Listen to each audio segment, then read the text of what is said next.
But today, we have our own Kem Hinton, who usually sits over there. Today he's going to stand in front of you and tell you about the good, the bad, and the ugly.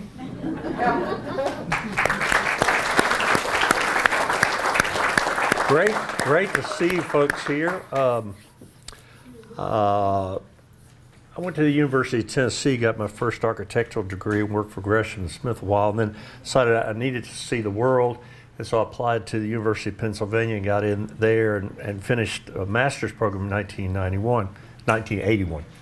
And I came back to Nashville, and Steve Tuck and I we hit it off and started a firm in 1984. But the year before, Nelson Andrews, who I don't know if you folks know, Nelson Andrews is probably one of the single most important people in Nashville's entire history.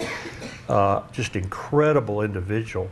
And he wrote an article that was in a magazine called Nashville Magazine called Accepting the Fact That We Are Known as Music City. He said we need to embrace that. And at the time it was like, we don't like country music or whatever.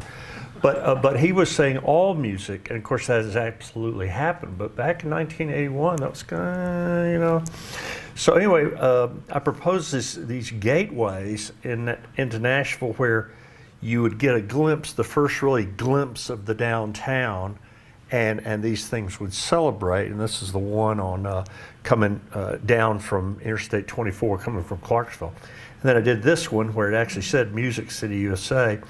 That's traveling directly north. If you come into the city, you take that big bend, and there it is. Well, that's changed a lot. And now you see this, and then you see this. Welcome to downtown Nashville, okay? So I'm going to talk about the good, the bad, and the ugly. It's mostly good. Mostly good. There's a lot of change, and there's some things we should be very proud of, and some things that I'm really completely annoyed and hacked that have happened.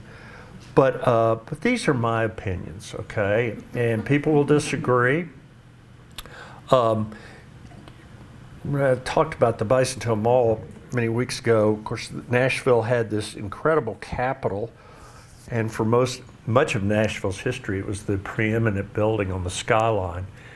When it was finished it was actually finished in 1854, but not completely finished until 1859, and that's only a few years before the Civil War. It was the largest and tallest building in the southeast United States, and it was on Confederate currency along with two other structures on separate notes because it showed the power of the Confederacy, kind of its dominance.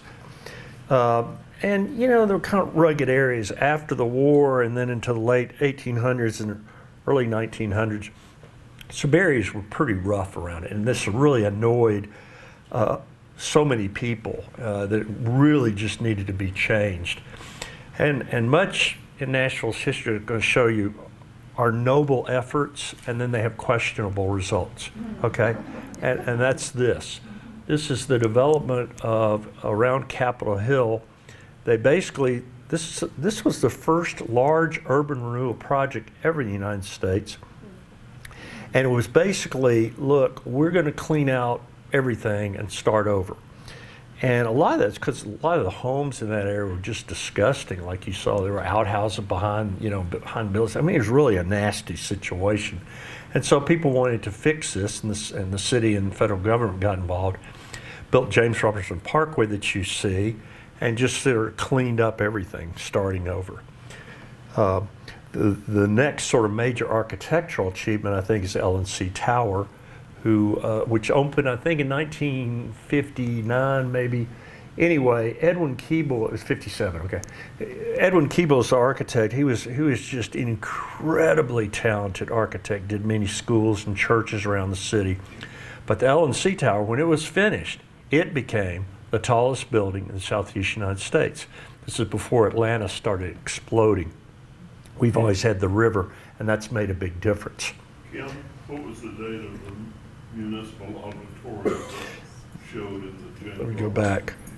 Well, this is probably the L&C Tower's there, okay. And municipal. So I'm thinking municipal auditorium is like the early 60s or something like that.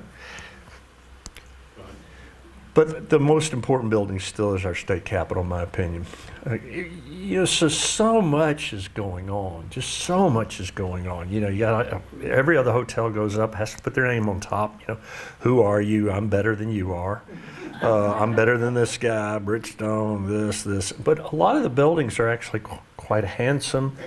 A lot of development is something called the North Gulch, which for me, like 25 years ago, was kind of not so nice, and now it's like incredible structures. It's a new state museum. If you haven't been to this building, I urge you to go. Gary Everton's firm was an architect along with HGA, which is a well-known firm out of Minneapolis. Our firm interviewed for this project, but we didn't get it. And I'm over that, okay? It's okay.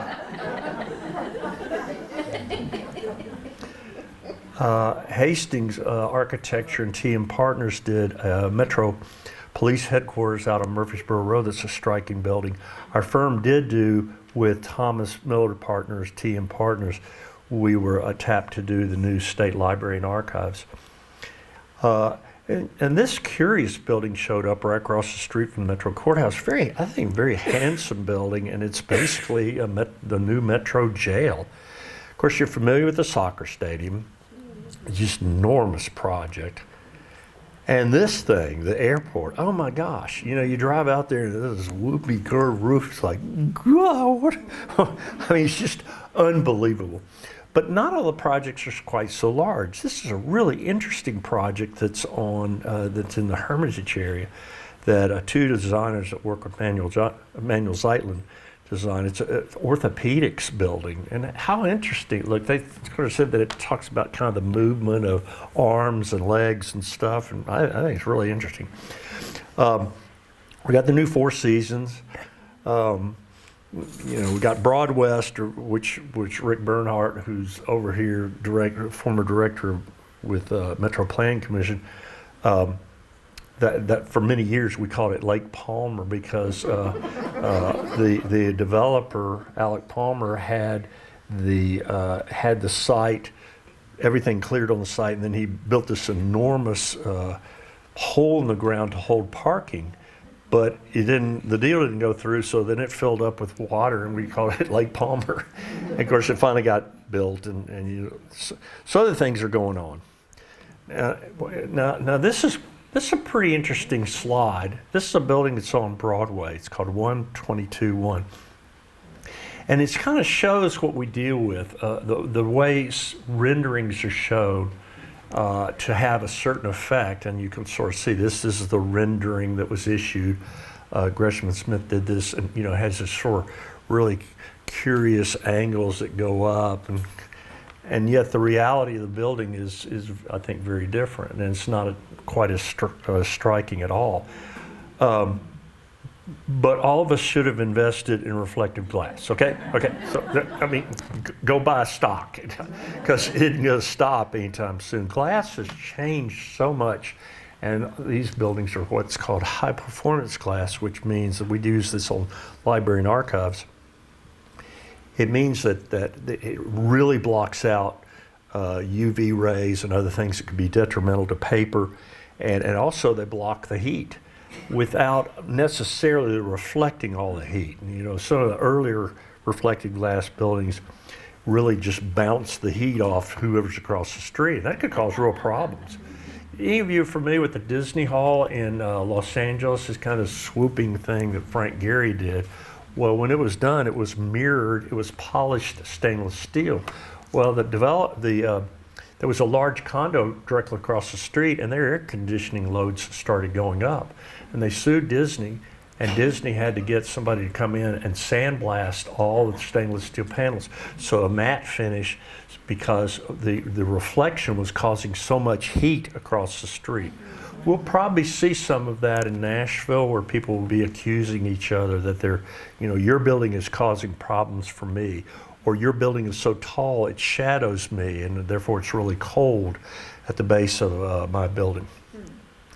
And then we've had the arrival of black structures, and I have many architects that are friends of mine, and I'll say, come on, that's kind of a trendy thing.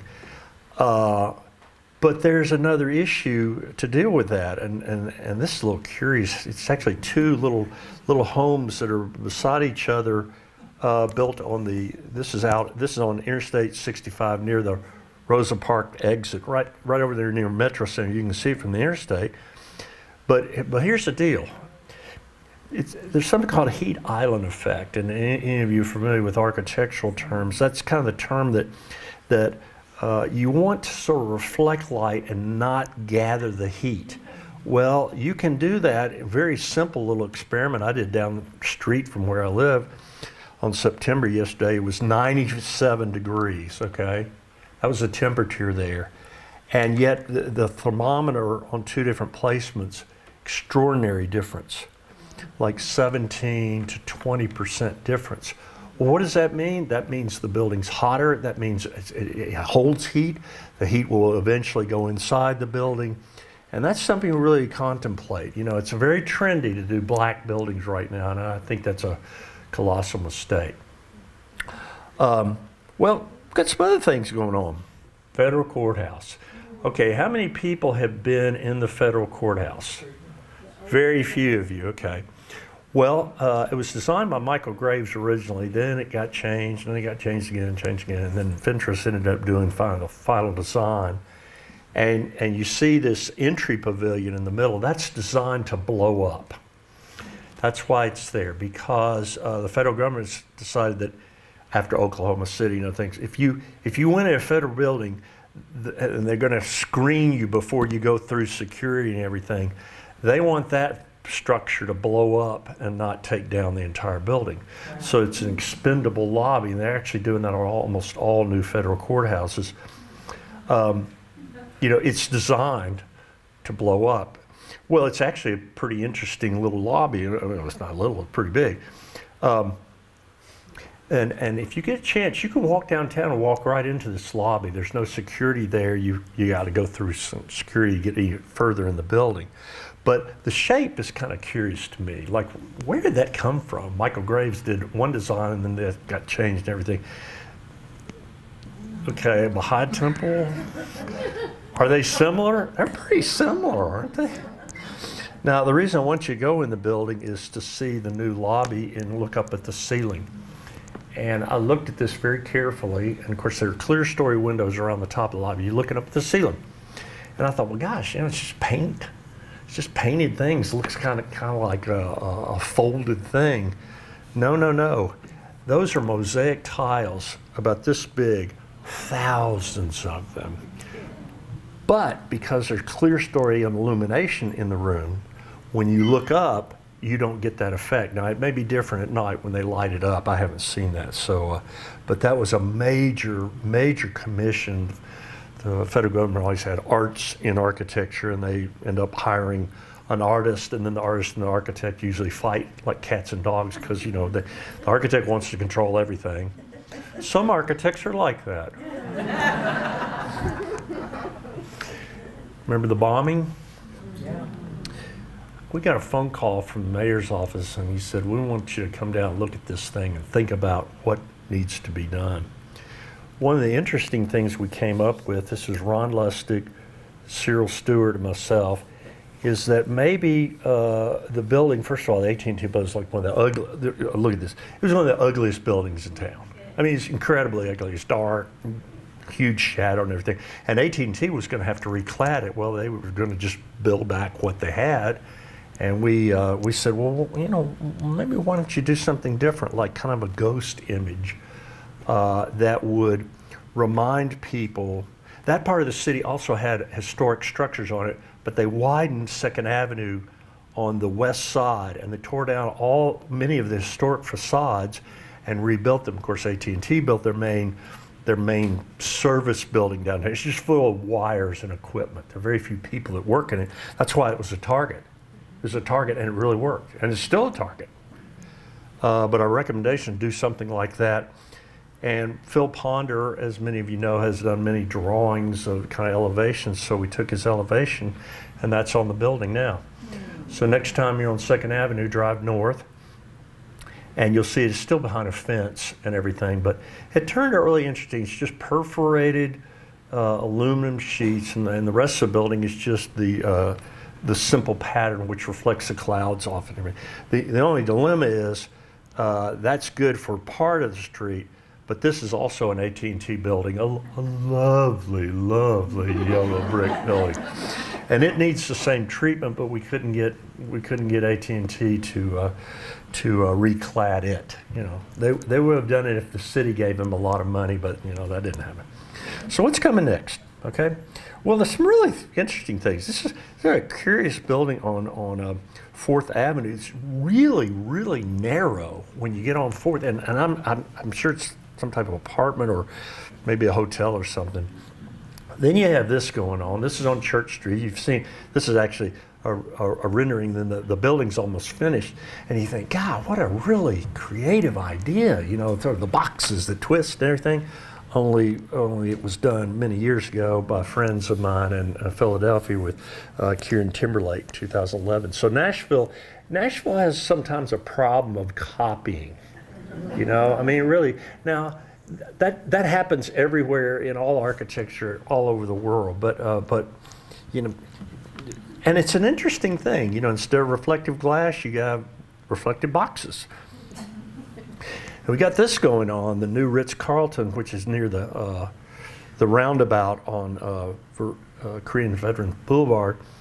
And my understanding is this kind of got stopped because office buildings are, people don't really need offices the way they did. And of course, this is condos, but you know, you got to have a lot of money to build this thing. And it may be on hold for a while. Tony Giarratana has been the one that has had so much development recently, and he's proposing this building 60 stories tall. 60 stories tall. Well, you ever been in I urge all of you, if you go in a tall building, go to the stairwell and look down, because that's what you're going to do. In an emergency, you're going to go down that stair, and then you're going to come back up the stair unless everything's working. Well, you know, 9/11 was completely different because the Twin Towers both came down very quickly. But if you imagine a panic and people's stairs, 2 or 3 people fall, and you're literally going to have a vertical stampede. Enormous number of people will die. And if something really tragic happened to the building's systems, you would have people saying, I'm not going to climb up 60 stories. I'm just not going to do that, you know. So what happens? I mean, these are some pretty serious things to think about. I lived on the 10th floor of a dorm at the University of Tennessee, and I swore I will never be more than 4 floors above ground, just because, you know, and that's what really makes Paris such a beautiful city, and Rome, because, you know, the buildings are maybe 5 to 7 stories tall, and brownstones in New York, the same thing. But you start getting really tall, and you're dependent on the elevator. And you know, if the electricity ever goes out, you know, what do you do? If it's out for a week, what do you do? And then there's danger that something really bad happens many years in the future. You know about the thing that collapsed in Florida, the condo collapsed. That's going to happen more often than we imagine, particularly in Florida, because the weather is so cruel to concrete structures, exposes the rebar, then they become weak and part of them will fall down. And also these buildings, like particularly this building, would probably be, from the developer, it ends up in what's called a homeowners association. And the homeowners association has to vote to do things. Well, that's what happened in Florida. They didn't vote to fix things. They just said, I don't want to pay 10 grand, you know, forget it. And then the thing falls down. And so imagine this building with homeowners association. They get a structural report that says it's going to cost $3 million to do the bracing. There's a building in San Francisco that's, you may have seen on 60 Minutes, that actually is leaning a little bit, and there's some cracking at the bottom. Well, if that thing falls over, who's to fault? The river has finally been embraced by Nashville, and of course the East Bank is a big deal. You go up to Neuhoff, which is the old slaughterhouse that smelled awful, much of Nashville's history. Now it's being redeveloped.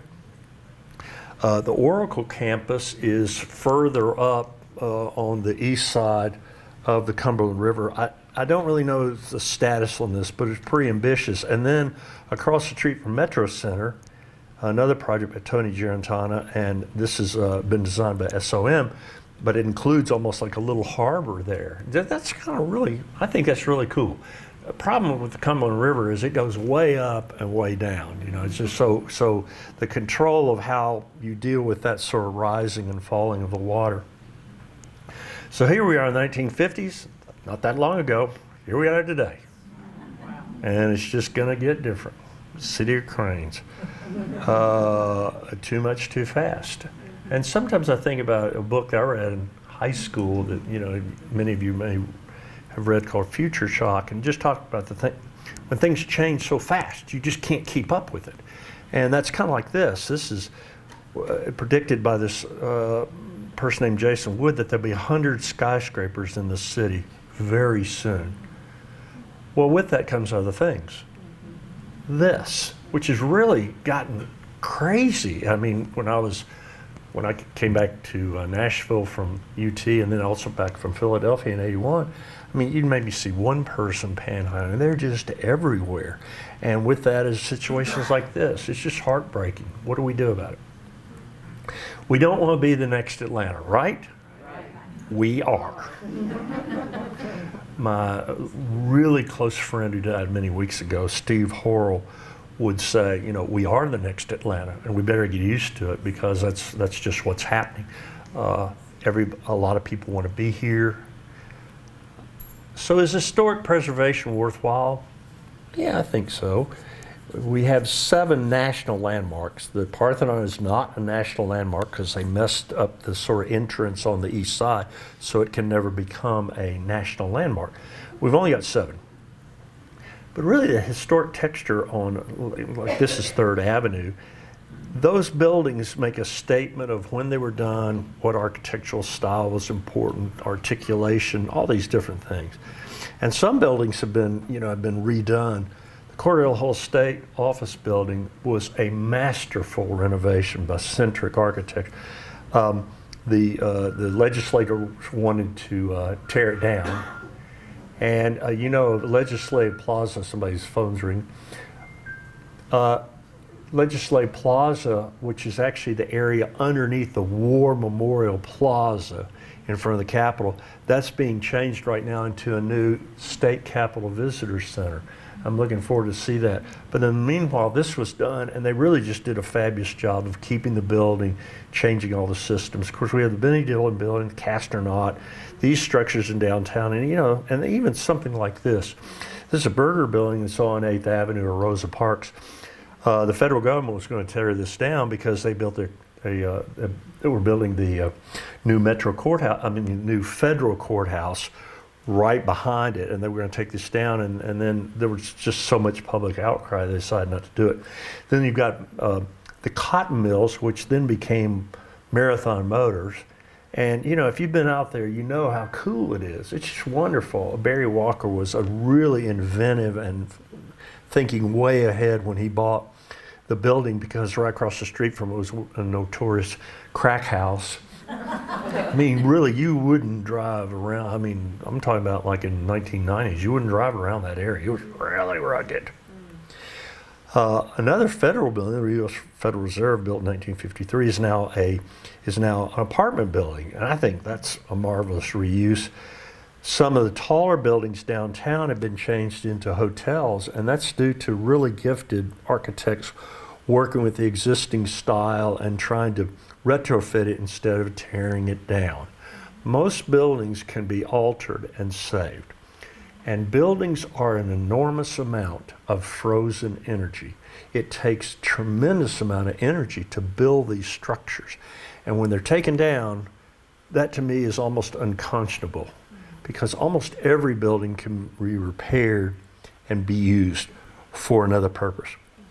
May Hosiery Mills, which is just down the street on 4th Avenue, was built over phases, and Nick Dryden's firm has done a masterful job of changing it. It's a complex of buildings. Taylor and Crabtree was probably one of the most well-known larger firms in the 1960s, 70s, and 80s. And this project that they did in the middle 60s, I think Bruce Crabtree was actually the designer, was the Ben West Public Library. Of course, it was used, and then they built the new library, which is neoclassical, the one Robert Stern did. And Hastings bought this building, and now it's their office for their operation. And it's really, really well done. And it's just kind of a style that was known in the 1960s by Edward Durrell Stone, who was a really influential architect. This is kind of our copy of some of his work, but it's really well done. But these structures count, and 2 of the 3 are gone. That enormous shed is right beside where the city cemetery is located. I went inside. It's like a church because it had this huge metal roof and there's like light at the top. It's just wonderful to walk inside it. I kept pleading, can't we move? It went down. And the water tower went down. We have a number of smaller buildings in the city, and these things can become really precious places to work and live. Of course, they've become more popular now. Well, when I first moved back into Nashville, historic structures were like, forget it. We've lost some really good buildings. This is a Tennessee theater, the Sudekin building. Moore and Holman, which is the firm that did the Frist, the U.S. Post Office that's now the Frist Museum. And Tony Giarantana was the developer of this project, the finest example of Soviet architecture in the city. Cooper Carey used to have a pretty good reputation. It's cheaper to build. What? Cheaper to build than if it had more architectural flair. And also, of course, much taller, which the city of code allows. So, we owe a lot to how things are approved. Then there's Nashville Yards. Now, this is a redevelopment, huge area across the street from the U.S. Post Office and stuff. And there's a tragedy that happened. Hartford and Roberts, particularly in the early part of the century, Russell Hart was the architect in charge of rebuilding the Parthenon in the 1930s, and his firm evolved. In 1953, they accomplished this project. Lifeway, well, it's actually Baptist Sunday school, Sunday school main building. Really interesting, and what is it inspired by? Like Rockefeller Center in New York City and stuff like that, kind of an Art Deco twist. Not as carefully detailed, but still nonetheless.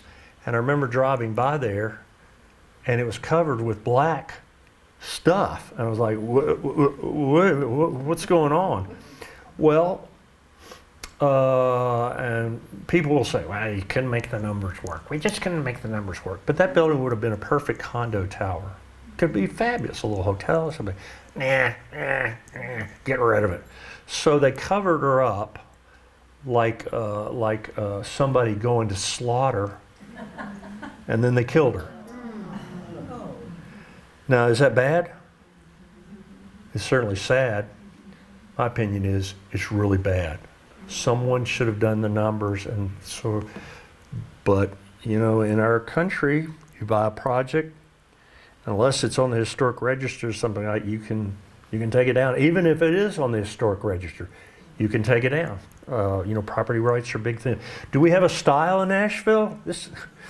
Do we? Well, I love this. It's a little ATM, automatic banker, sitting on 2nd Avenue with the really modern design. And what's on the side of it? A barn. It's like, we don't know what we are. We just don't know what we are. Are we country or traditional, innovative? Of course, this is a style of clothes downtown that you see, right? But Nashville has had a preoccupation with neoclassical architecture, and it's something that it's something that people sometimes they just love older buildings. But something like this, a symphony hall, which is incredibly good acoustics inside, and Martha Ingram had so much to do with this, as did the Turner family and others. But when you drive by it, you go, when was this building built? 1930, 1940? Our firm did, either you love it or hate it or whatever, the Country Music Hall of Fame. My business partner, Steve Tuck, was what we call the lead designer, and very a different type of statement, very based on a lot of symbolism I'd be glad to share. On West End, you have Vanderbilt continuing to grow, and Vanderbilt, these towers that apparently nobody really liked, and I probably wouldn't like them either because they're very tall, and they come down and replaced with this. Now, these are neoclassical structures, okay, or really what we call a Gothic, collegiate Gothic, which is a really important style at the turn of the century and into the 1920s, particularly for academic buildings. Wonderful examples at Penn and Philadelphia and other places. But it's a certain type of style. When was it built? Well, this is probably the most interesting thing. One of the architects that worked for Hastings, they were the architect of records. The guy that designed this in the Symphony Hall is a guy named David Swartz out of Washington, D.C., and he's kind of the neoclassical guru right now. But this, to me, is really interesting. The circle details I'm showing you, that kind of reminds us of drunk masons. And there's kind of an informality, yeah, you know, and you really would see old buildings in Paris and Rome like that, like, you know, he got drunk and he put pieces here. And no, every detail on the building like that was carefully chosen and carefully done. So it's intentional randomness. So the sort of the mosaic looking brickwork, is that really expensive for the bricklayers to do? Yes. Those buildings, those are the most expensive buildings, I think, in maybe when they were going up, over $1,000 a square foot. Now, Vanderbilt has what? For the facade? Well, I mean for the whole building per square foot. So, Bob, you're asking a good question, and I don't know quite the answer, but my understanding is everything you're looking at, everything, the randomness, everything, absolutely drawn and detailed and everything. And folks at Hastings are architects of record, so they're the ones that getting these sketches from these orders, basically. That brick's going to be there and this brick's here. So it looks informal and random, but isn't. But the diagonal mosaic thing doesn't look random. The bands. I know. Look at it. It kind of wanders off. Really drunk. And then I'm talking about the same thing. I'm talking about looks like about 10 courses high. Yep. The bands with the diagonal. Yes.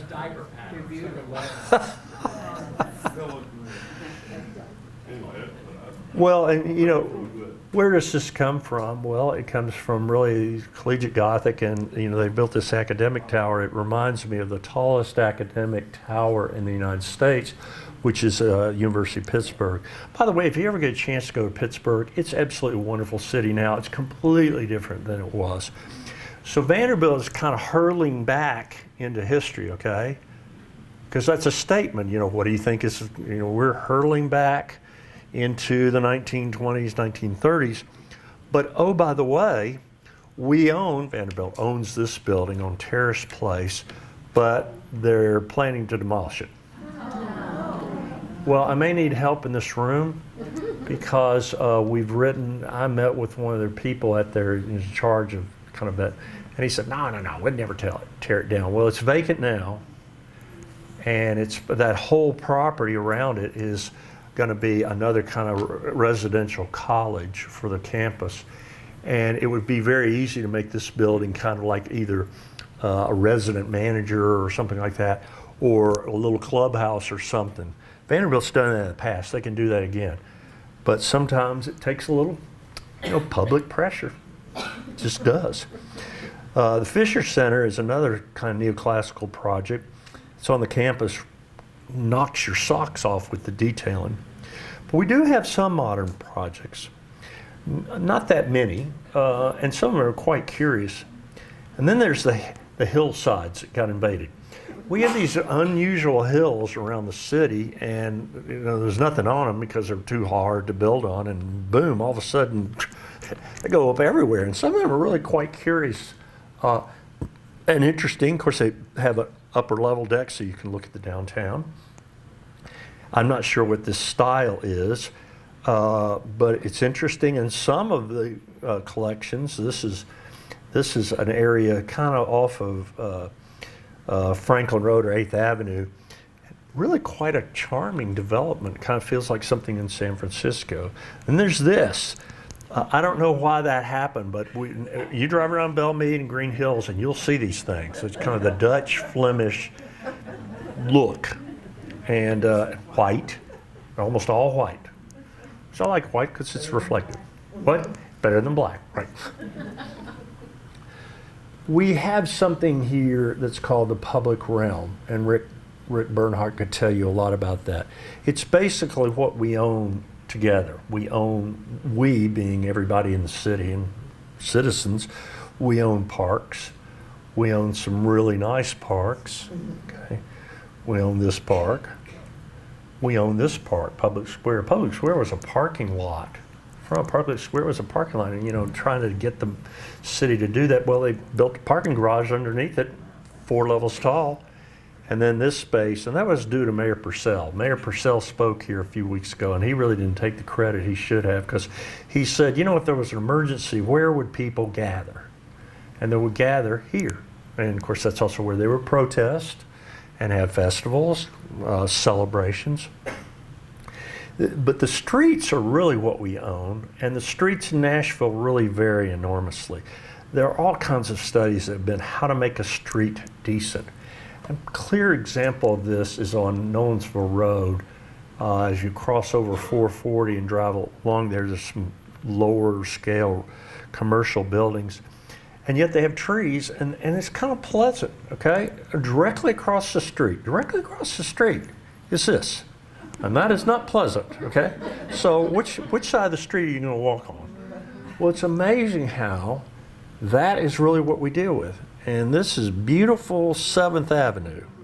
Now, first of all, it's cold, windy, and also it's kind of scary. There's nothing that's inviting. We have a residential boom. And I mentioned noble intentions. Public housing was really a noble intention. It was there to solve a terrible problem. Now, how it was done, it clusters together, maybe too many people in one area, and then it becomes an area where it's sort of dangerous or whatever. But this was done for good reasons. And of course, we have sort of issues of zoning that, how people use building codes, whatever. My concern is that there are too many apartments, because that just makes one person wealthy, and that's the landlord. And we have a terrible problem in this city about how do people invest in something and their family owns it, and their family owns it, and their family owns it. And that isn't going to happen. And I don't see a bright future of that. Then we've got the tall skinnies, okay? Everybody love the tall skinnies? I looked up tall skinnies on the web.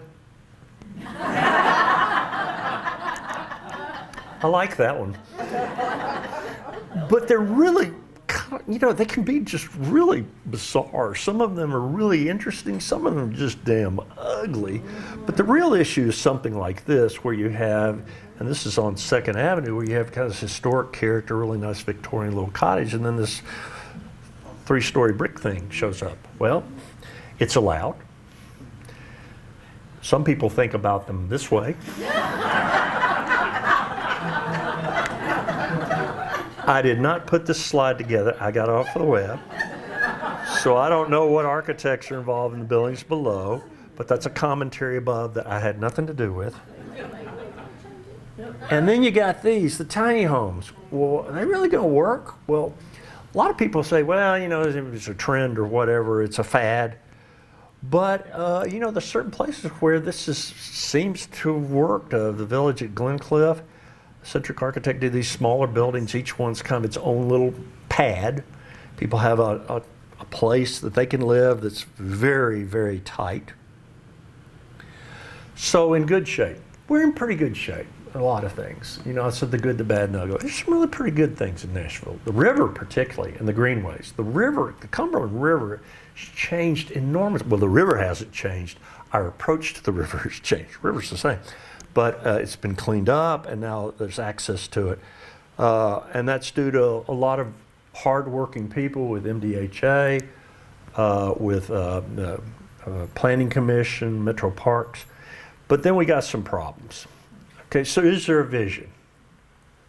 Well, it's really interesting to look back. In 1991, Chattanooga was changing, and Chattanooga was becoming a beautiful city, and we were not becoming a beautiful city. It was a really interesting thing.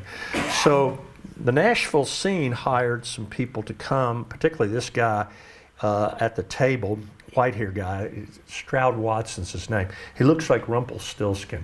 I mean, he had a wiry beard and he wore an ascot, and you know, that's just, and short sleeve shirts. It's like, what? And he's intellectual, had a great British accent. Wonderful guy, and he started looking at plans for this area called Sobro, South Broad, just like Soho is south of Houston or Houston Street in New York. Well, and they published this report. The scene paid for this, and it was just a study on what could be done. And with that study was this diagram. The road that you're looking at, Koreans Veterans Boulevard, at sort of the diagonal, was going to be a sweeper street. It was going to be from one side interstate across and over the gulch and connected to the other street. It was basically going to be an interstate through the middle of town, and Metro Public Works, that's what they were doing. I mean, that's what we're going to do that. It's going to improve circulation. And basically Stroud was saying, no, we need to make it into a boulevard, and we don't need to connect it, because then it's just, that's what people use it for, connections, just like they use the interstates for connections. And that became this. And that roundabout, which I can tell you because our office was near that roundabout solved traffic incredibly well. It is never a bottleneck. Now you got to be careful. You know, I know some people don't like roundabouts. It's okay. But I can challenge you that if you approach this intersection the way it used to be and the way it is to now, it's tremendously better. What happens is people slow down at roundabouts and they go around, okay? But they don't wait.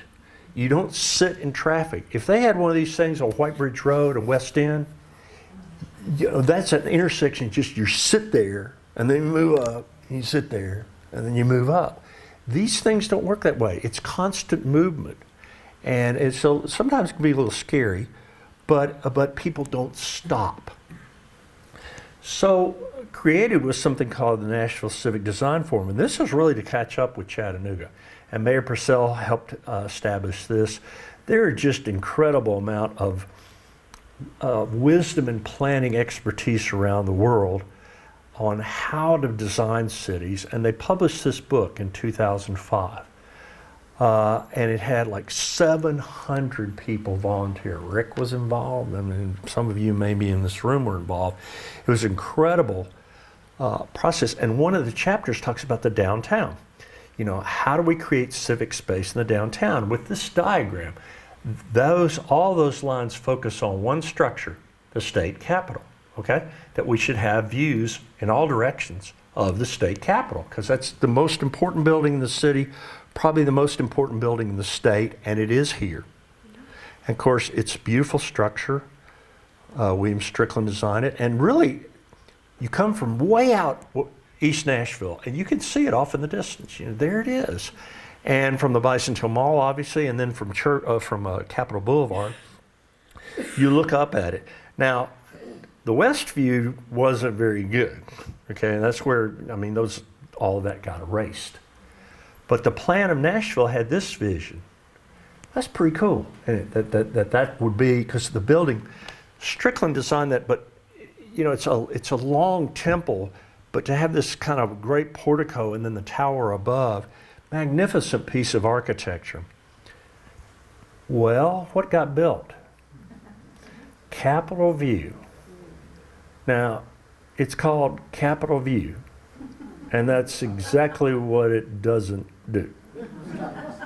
It obstructs visions of the Capitol. Again, this is a special by Cooper Carey out of Atlanta. And I'm kind of like, did you guys not come on the site and just look around, like there's the nicest building in the state of Tennessee. Why don't we have a view shed to it? Well, you can see this Capitol, you'll get a glimpse. Oh, there it is, driving down the interstate. That could have been fabulous. Who's to fault for that? But there's one worse. I was not opposed at all to the redevelopment of the old convention center, and it was later named Fifth and Broad. But it had a structure, the Ryman. Okay, now this is taken in 1985. I took this photo in 1985, and you see this incredible piece of architecture. But the new convention, at the time, the Nashville Convention Center was built right beside it with no real entry or anything, just kind of plopped down, and that's the 1980, and they were going to tear down the Ryman. I mean, it's really hard for us to know, but they were going to tear down the Ryman. The people running Opryland wanted to get rid of it because it was a distraction between people driving all the way out to Opryland and everything else out there in the Opry House. But, all of that changed, right? We consider the Opry House the mother church of country music, right? I mean, how many people in this room would like it to be demolished? Like Zippo. And that's the deal with artists. They love it. I love it. You go in there, the acoustic's great. It's just such a fabulous thing. How could we have ever thought about tearing it down? We only have 7, I mentioned that earlier, and one of them is the Ryman. By the way, the Hermitage Hotel became a national landmark just last year. So next time you go in the Hermitage, go downstairs and eat at the new restaurant called Drusi and Dar. And the restaurant, it's absolutely spectacular. But that building is a big part of Nashville's history, particularly in the suffrage movement. But this piece of architecture is incredible. But it was really hard to look at it because it's, the thing across the street, right on the street. Plan of Nashville, 2005, showed what could be done. Okay, it was just a sketch. Okay, but a marvelous image. And do public spaces like this work? Duh. Are they good places to visit? Duh. Even the Russians in the lower right-hand corner. Duh. And we have urban plazas around our nation, and 2 of them are really good here. And so that's a view. And I took this photo when they were building this thing called Fifth and Broad. Now, what happened, I think, the story is that Gresham and Smith did some initial planning, and I don't think the person there was really cared. And then later, a big group gets involved, Gensler Architects out of San Diego, and they basically, they're the experts in retail and mixed use and all that stuff, so they propose this. Well, one of the proposals was this picture on the left-hand side, and it's like, are you kidding? You're going to sideswipe the view of the Ryman? What? I mean, this is on their rendering that they're showing to people. There was no public review. The property was sold to Pat Emery and the development group, and he hired the architects, Gresham, and then hired Gensler, kind of told to hire Gensler because Gensler had so much experience in retail stuff. Well, the Nashville Civic Design Center came out against it with this kind of parody on the right. Hey, remember us? But the Civic Design Center got a phone call from the mayor's office saying, don't we give you money? Yes. Well, then just kind of shut up, okay? The reality is we could have had one of the most enthralling and beautiful places in our entire city, perhaps one that would rival places around the nation and the world. Instead of doing this, we do this. And there were only a handful of us that were pleading with the city. First, the dean administration, but they had sold the property. Like, look, we gave it to Pat Emery. It's his to do what he wants to. And Pat has since died. He was a really good developer of many projects, particularly down in Franklin. But this thing, the really interesting thing is the excuse that came from them is, oh, you don't know what it takes to do the numbers. Well, you can't pull it off on me, an architect. I mean, because I know, look, if it's square footage, you rearrange it, that big slice that you see on the left-hand side, that's a really wide street. You don't need it. You make it narrower and you make this big public space. So this is what we were going to get on previously public property that was then bestowed and given to a developer without any requirements. And this is what we could have had. How many people think the first one's better than the second one? None of us. It's a colossal boo-boo. It was bad in the 1980s. And on public property, most recently, no public review. And I don't mince words, this is the worst urban design blunder in modern city history. That plaza would be on New Year's Eve. It would be on the NFL draft, country music stars, everything. That plaza would be extraordinary. And instead we get that. But there is one good thing there. African American Music Museum is worth seeing. I don't know how it's really going to work with Land of Bubba's next door. But obviously 2nd Avenue, if you want to have fun, go down there at night, and it's just insane. It's fun. Okay, what do you expect? Okay, here's what we're going to expect. This is going to be really fun. This. Now, there's a plan for this. Here it is.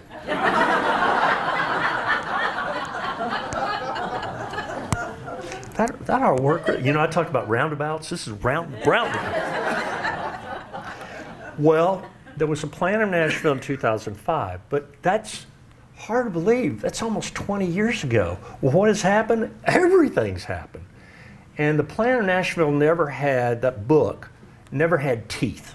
It didn't have rules. It was an idea, full of wonderful ideas, but no requirements, because it was never adopted by the city, and it was basically kind of an exercise. So I think we need a new plan. We need a new plan for a lot of reasons. COVID showed up. Nobody expected that, right? Look at that picture. There's nobody there. That could happen again. And what happened with COVID was really amazingly strange. And how many of you have been on Zoom calls? How many of you have been on Zoom calls before COVID? Probably very few, maybe a few, and that's just like, it's common. We'll just do a Zoom. Well, that's changed the way people look at work. And this is really taking place across the nation. These are two articles, different articles in the New York Times, about the fact that if you want to get a loan to build an office building, good luck, because nobody's renting. And it's unprecedented. In Nashville, the downtown renting is almost, it's approaching 16 to 17%. That's unheard of. And down in Cool Springs, the same thing. Look at that number, 18.8% vacancy, and it's just going up. Why? Because people don't have to work, and they don't have to go that location. And then there's kind of the last days of office parks. We got a lot of office parks in Nashville. Well, what happens when people just don't rent them? They sit there, you got to pay taxes and everything. Okay, so winding it up. There's an artist, Italian artist, that did this diagram. I thought it was quite charming little idea of little vehicles for everybody. Okay, and what has happened, of course, is technology is catching up with that. Driverless cars are all over Pittsburgh. I've been up there, and they're there. They don't work perfectly well, but they will. And so that's going to change the way we move around town. And everybody's like, I'm not getting in one of those, I don't feel safe. Well, everyone in this room gets in an elevator. You press a button. There used to be an operator that would make sure that it didn't fall. How many operators in any? None. So you go and press a button. That'll be the same 20 years from now. You'll get in a car, it'll go downtown, you'll get out, And people will say, my grandfather said that, I just couldn't stand driverless cars. I'm like, we'll just get just get used to it. Because it's on the way. In China, there's a picture at the airport, and there's a bus, and it runs around and picks up people. There's nobody working it. There's no reason for it. So what really happens? Well, in the 1960s, I remember this. This is a 1970, an image. They are on the way. Okay, these things are on the way. The Jetsons, sure, we love those things, but the two images in the bottom, particularly one in the bottom right-hand corner, that is the Jetson 1 vehicle that is battery powered, has these little rotors on it, and you can fly it up and fly it, and it costs $90,000. $90,000. They will be everywhere in 20 years. Everywhere. And just like when you look up at the sky, helicopters go over, and a plane goes over. Do you look at the helicopter occasionally? So what's our future going to be like? Will history even matter? I think it will. Hope it will. And I'll close with this, Fort Negley, where we are. Okay? Now, this is an aerial photo, but this is an image of what it looked like when the WPA came in and redid things. Quite a beautiful park. Then some developers got together and said, well, we need to just develop this stuff. It's just there's land there and the stadium's moved, and let's just build buildings there. Well, fortunately, particularly because of the work of Ben Page and Gavin Duke, and then my other closest friend that I lost just over a year ago, the author of Widow of the South, his name was Robert Hicks, and he said, no, just like he did in Franklin, this is a part of history that's really significant in Nashville. Don't go and do a stupid thing like developing it. And Megan Barry was all for it and everything. Of course, she was spending too much time in the cemetery anyway. And Paige Duke came out with this illustration, and later it was passed to Hodgson Douglas Landscape Architects. So we're getting instead a beautiful park. Now, how many people want to develop, the office development? None. Well, this did have public scrutiny, and that's where everybody in this room can make a difference. You can make a difference if you write to the newspaper, you talk to people on radio, you talk to people on TV. You can make a difference. You just have to be willing, because if you don't do it, who will? And Robert Hicks made a huge difference. He lost a lot of friends, but I think he had gained enormous credit for what he's done in Franklin with the battlefield and what he's done here, guaranteeing this hillside is restored and brought back for everybody. Early Nashville, middle Nashville, woo! Are things busy? They are. Thank you for listening.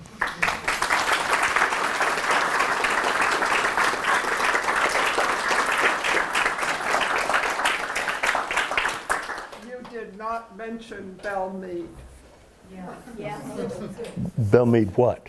Well, I don't know what it's going to be called eventually, but we're the office and. Oh, you're talking about the development in front of the Kroger store on West End or Harding Road. Well,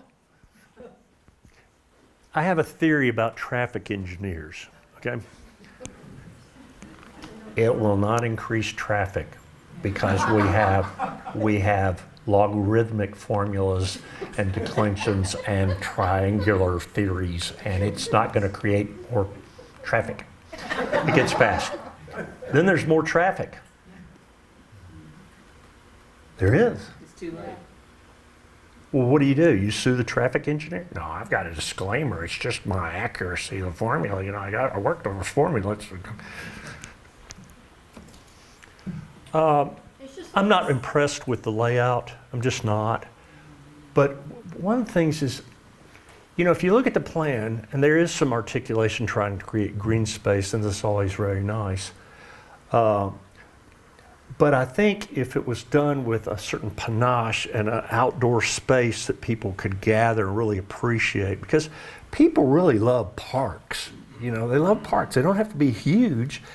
There's so many examples of this in France, in Paris, where new parts of the city were redone and they create larger park-like things. Well, people love to be in those spaces, but getting a developer to give up that amount of land to do that is really, really hard. They just don't want to do it. It's like, I got to get the maximum floor area ratio, you know, I can possibly get. And the Planning Commission only has limited amount of stuff they can do. You know, if it is accepted in the code, zoning codes, you have developer rights. So, but if we did a new plan of Nashville and it had teeth, legal teeth, like you can't do that anymore. We don't want that anymore.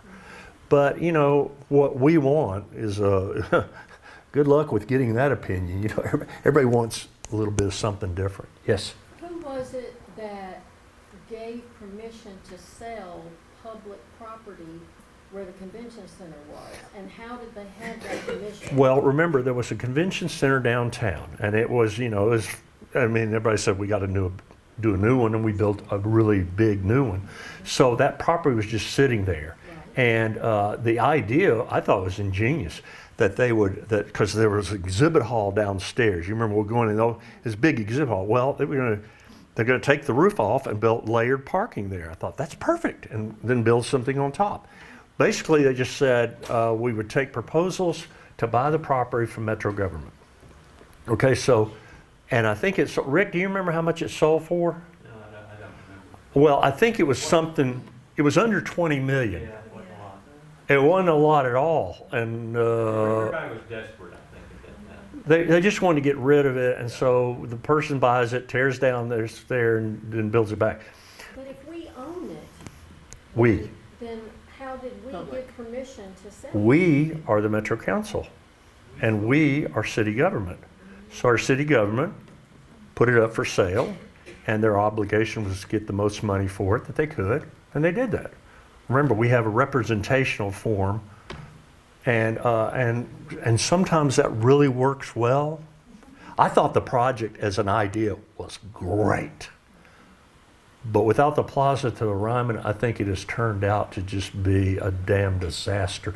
Now, a lot of people are making money. There are a lot of restaurants in there. There are a lot of, you know, success, all good stuff and everything, and the Apple store on the corner. By the way, they started building the corner of the 5th and Broad development, and then they tore it down because Apple said, we're taking the space and we don't want what you built. So they tore it down and then rebuilt the Apple store.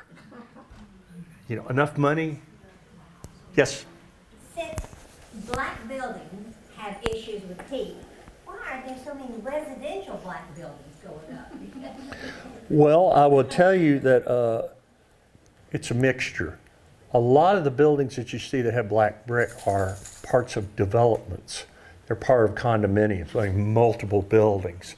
And therefore, you were dealing with, you know, a developer's like, I want it to look really trendy and cool. Slow up and going up on Harding Yeah. in West Big Green Hill. Well, it's kind of the style to do it, and actually a black building. It's interesting. During the winter, the black is actually maybe a good thing to absorb the heat and let it go inside. But I think I'm afraid really that's not what's going on. It's kind of the look. Yeah, I want it to be real trendy and black. It's like architects in New York City and anybody in design in New York City always wore black. It's like just the thing to do. Black suits, black shirts. Like, what? Johnny Cash. Yes.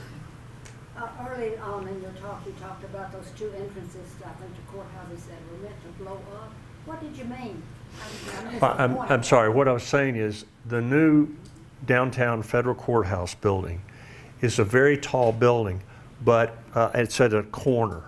And there's a round structure that's in front of it that's closer to the corner. That's the thing that's designed to blow up if a terrorist gets in it. Because what happened in Oklahoma City is the bomb went off and collapsed the entire building. And so the approach here is that if somebody crazy is trying to get in the building with a bomb, that the only thing that will really damage is that one structure, that round structure. Does that make sense? Sort of? Is there a button that Is they there can a press way to they make can get it? in? No, what I mean is, Still don't understand. you have marshals guarding that lobby. Okay. Okay, now if someone comes in and looks real suspicious, they're gonna ask him to lay down or whatever. But if he comes in and has explosives attached to his back and he blows it up, the entire building will not come down, just that one structure. And that's a safety thing. Well, yeah, if it stops there and doesn't go any further. That's exactly right. See, that's what they want. It stops there and doesn't go any further. What happened in Oklahoma City is it blew the entire, and so federal courthouses now, all of them, are using this strategy, an expendable structure. They don't want it to blow up, but if it does blow up, the whole building doesn't come down.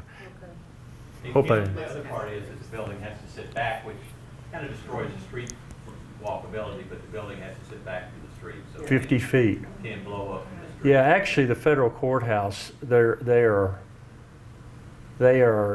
city occupancy killers. Nobody goes around a federal courthouse, and most of the time you walk inside them, nothing's going on. Now the judges are there, but only in a big trial are they really used. And like you said, they sit back. Really, what they should have done is build that courthouse beside the existing courthouse in the downtown, the one that's on the Estes Kefauver courthouse. But they didn't ask us. Yes. With the history of tornadoes in the downtown area that we know, why isn't there, I mean, there obviously has to be some kind of code for a 60-story building.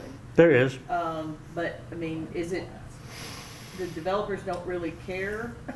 Well, no, developers care because they have to get it approved by a first of all, structural engineer has to design it to withstand tornado-like forces. By the way, you remember when the tornado went through downtown Nashville? Well, I was south of the city, and I had my camera, watched it come into the downtown, exploded the transformers. I took like 30 pictures. No film in the camera.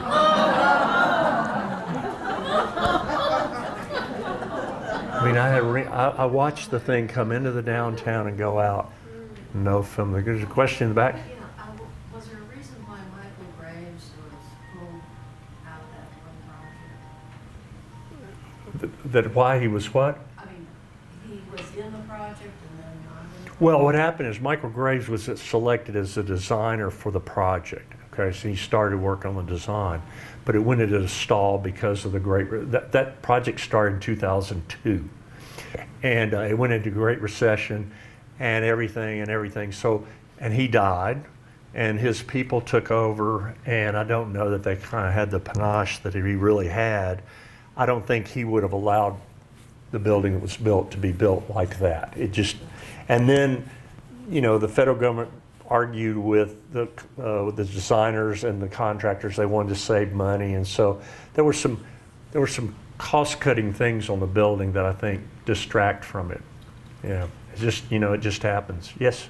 Could you give a little more detail about why the Parthenon isn't a historic register? Well, as most of you know, the Parthenon, built in 1897 for the Centennial Exposition.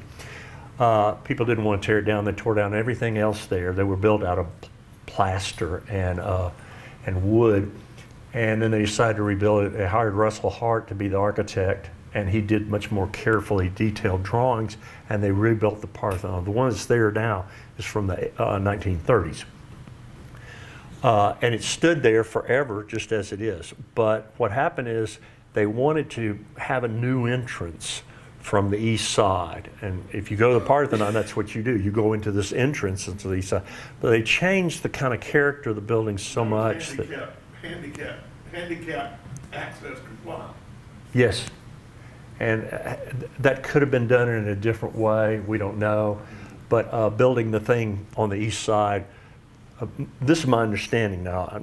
I'm not an expert on exactly landmarks, but my understanding is that disqualified it because it was changed so much. Actually, Oh, it's Ann. Okay, so I didn't know. Ann Roberts is here. Discount anything I said. She knows. actually, it's a copy of a building, and that in the National Historic Landmark standards and guidelines, there are certain themes that it has to fall into, and it can't be called a masterwork of an architect because it is a copy of an original building in Athens. And we actually have written a nomination for it, but trying to say that it fits into something of our intellectual history, because that's one of the themes for a National Historic Landmark. And just to say a little bit more about that, it is on the National Register of Historic Places. We have hundreds of buildings on the National Register of Historic Places. The National Historic Landmark category is the creme de la creme. And we actually lost one. We had, do you have the Peabody campus one there?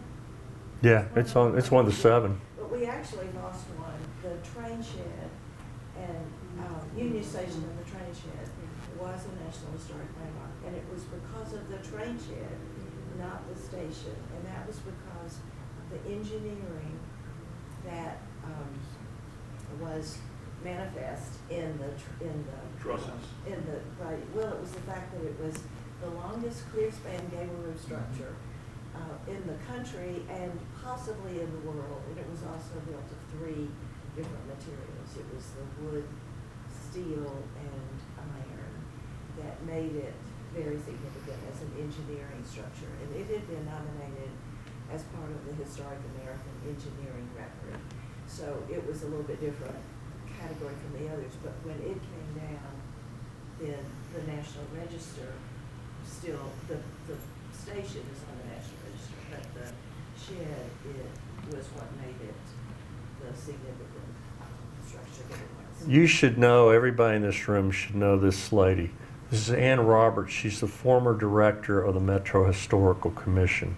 So what she says is absolutely correct and not what I said. And I'm going to be real careful the next time I get in a room and make sure she's either there, and I know, or she's not there, and I know, because literally, she is a Tennessee treasure. She really is. She did so many good things, and she was on the forefront of saving the Ryman. And it almost was. But it's so weird because, I'll tell people they were going to tear it down, and people go, oh, you got me. What? What? It's like, no. If it hadn't been for Ann Roberts and so many other people saying, we need to keep this thing. It's got great history. And I'm telling you, folks with the Opryland group, no, we need to get rid of it. We don't get rid of it. So good things happen, as I said earlier, because people speak out. That person spoke out. And with others, that's what kept the Ryman here. Pretty good. Yes, sir. Has there been a final architectural rendering of the new stadium? No. No. Well, there has been. There are drawings of it. I don't know whether it's really going to look that way. The new football stadium. Yeah. Well, it's kind of weird. They selected a design architect to do it out of Kansas City. That's where all these sports architects are located, Kansas City. And they selected a big firm out of Atlanta, TVS, to be the architect of record. So there are some renderings floating around. It'll probably look a lot like those renderings, but I'm not really impressed because it looks just big. Now the new T-Pack, they've selected the architect for the new T-Pack project, and that's going to be, I don't know where. My gamble will be it'll be on the river on the east side, but I don't know that for sure. But they want a landmark. Let's see if we get one. Yes. That was my question. Had they discussed a location for the new? I think they're down to 3 sites, and no, they won't tell me. But they'll announce it. It's a big deal. It's a $500 million project. So, what's really weird is what they're going to do with the old T-Pack. And the state won't sell the land because the state doesn't sell stuff. They got to keep it. And so, but they're going to give a land lease for 95 years, and the building probably come down. And because the real problem with the building is the thing up high, the tower above. has some structural inefficiencies. The question was asked about tornado and stuff like that. That's serious stuff. The Citicorp building in New York City, which is one of the most beautiful skyscrapers in New York City, and the engineering was done by Le Maizière engineers out of Boston, like one of the greatest. But a graduate student at Princeton, a woman graduate study, did a study on the building because she had to do it as part, and she made a discovery that if a wind hit a corner of the building, because they had changed some of the attachments from welded connections to bolted connections, that if that tornado or hurricane came in the city at a certain angle, it would topple the building. And she presented it to people with Citicorp. They contacted the structural engineer, and he called back and said, "That's right. If wind comes in at a certain angle, it will blow this building over." And that would have killed probably a lot more people than 9/11. 9/11 went down if this thing had leaned over. Well, and they decided to repair it at night, and they did it, and nobody knew what was going on because the New York Times went on strike right about that time.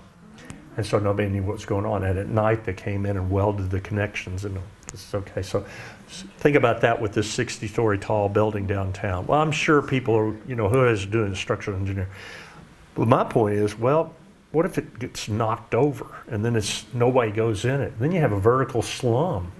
I mean, and actually, as a lot of these office buildings are being vacated, what do you do with them? You go to downtown Memphis, it's frightening. Downtown Memphis has probably had 20 big buildings. Nobody in. St. Louis has the same thing. I drove to St. Louis to see the big arch. I'd been there before, wanted to go back. I was amazed. The downtown, there's nobody there. There's one building after another. Nobody in them. Either they've moved out because of reasons, but then, what are you going to do with them? Any other questions? I know y'all have been very patient with me, and I appreciate this. Yes. One more. Could you comment on the situation with the garage adjacent to the city library? No, I don't know anything about it. I was in it yesterday. Were you? Yeah, I think there was an issue, and they may have fixed it very quickly because I parked in it yesterday. Okay. Well, they had closed it for a while. Yes. How important are trees in Nashville to the planners? Well, most architectural plans and development plans will show a lot of trees in them. And the issue is whether they're going to really survive. And are they the right type of street trees? I know on 2nd Avenue, we were trying to make some suggestions on street trees, and they have an urban forestry group that's really on top of that. But the examples I showed where it's a barren situation, who's going to do that? That sidewalk is public property. The building line is where the building starts. So, and it was done so many years ago that what are they going to do? Now they could drill into the pavement and put in new street trees, and that could happen, but is it going to happen anytime soon? I kind of doubt it. Because it's money, right? It's money.